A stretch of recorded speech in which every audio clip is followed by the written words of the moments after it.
Muito bem, eu passo a palavra ao advogado Cacai, que atuou na Lava Jato, defendendo vários acusados. Até me lembro, no fim de 2018, de notícia de que eram pelo menos 17. Diga, Cacai, o que você destaca dessa declaração? Se quiser comentar a anterior, fique à vontade.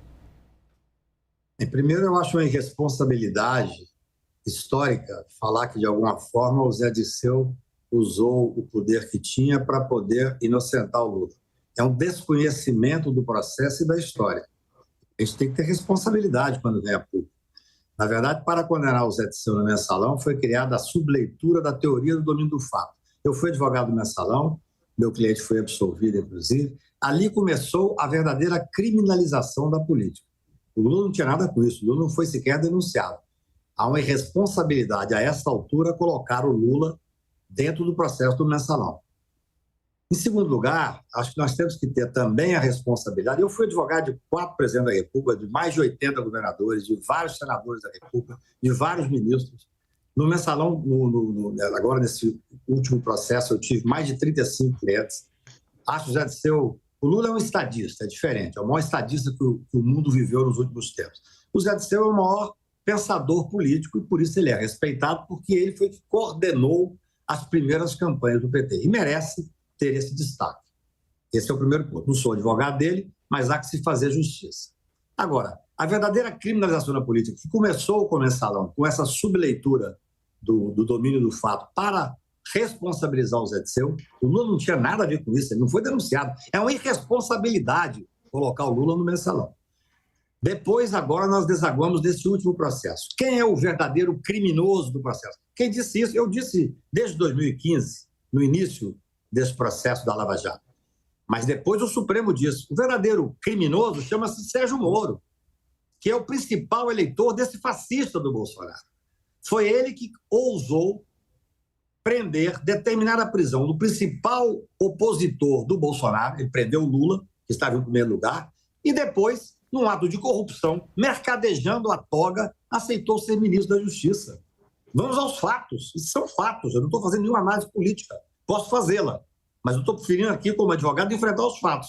Um ministro da Justiça que recebeu o prêmio de ser ministro da Justiça porque prendeu o principal opositor do Bolsonaro. Isso é que é a criminalização da política.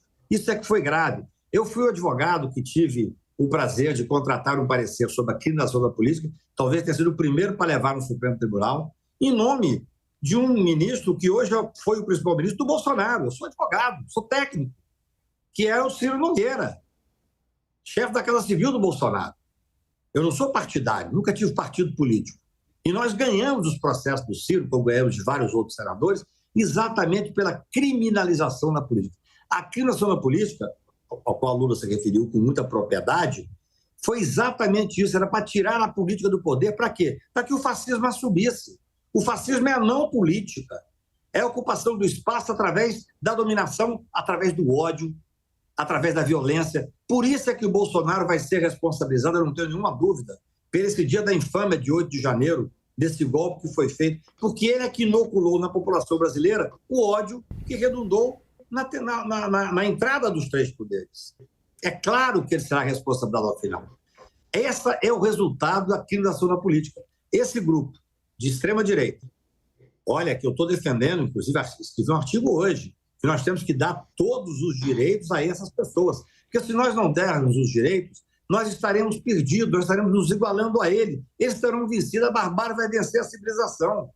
Nós queremos dar os direitos que eles não deram muitas vezes ao eliminar exatamente o debate político. O debate político é que faz com que o Lula volte à presidência da República, reconhecido no mundo inteiro. Claro, você vai ter sempre um cidadão qualquer, como o Hélio falou agora com muito rancor, que o Zé Dirceu estava protegendo. O Lula não foi denunciado no mensalão. Vamos aos fatos, vamos à realidade. Porque senão nós vamos deturpar a realidade. Nós não estamos aqui fazendo política, estamos fazendo uma análise. E olha, vocês fizeram um golaço com essa entrevista. Porque vocês trouxeram a política para o centro nacional. Isso é que é importante do Brasil. Essa é a chance que o Brasil tem de voltar a viver numa democracia. É vencendo o fascismo, é vencendo o ódio, é vencendo a mentira. A mentira tem que ser vencida. Essa mentira que o Bolsonaro inoculou na sociedade brasileira. Vamos enfrentar as questões como elas são. porque senão nós estaremos dando espaço para exatamente o fascismo crescer, que vive do ódio, que vive da mentira, que vive do fake news, que vive da subanálise. Nós não podemos fazer isso, é muito sério.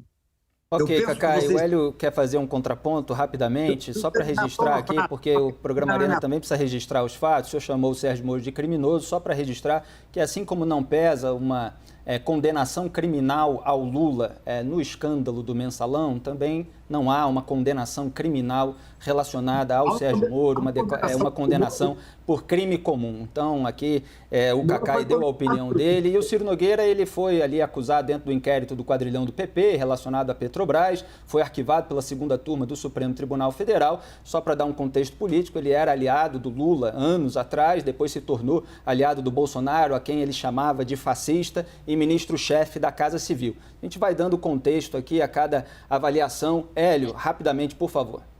É só uma frase para explicar o Cacá. Cacá, eu não coloquei o Lula no mensalão, não, nem acusei. O que eu estava dizendo é a minha impressão. Eu acho muito difícil que duas pessoas no mesmo governo, que trabalhavam juntos na época já, sei lá, 2 décadas com os mesmos objetivos, não sabiam da mesma operação, que era o mensalão, né, que foi um grande crime. É só isso. Não coloquei ele, eu respeito a decisão da justiça, mas eu, Hélio, como eu acho que a maioria do povo brasileiro, não acredita nessa história que o Lula não sabia.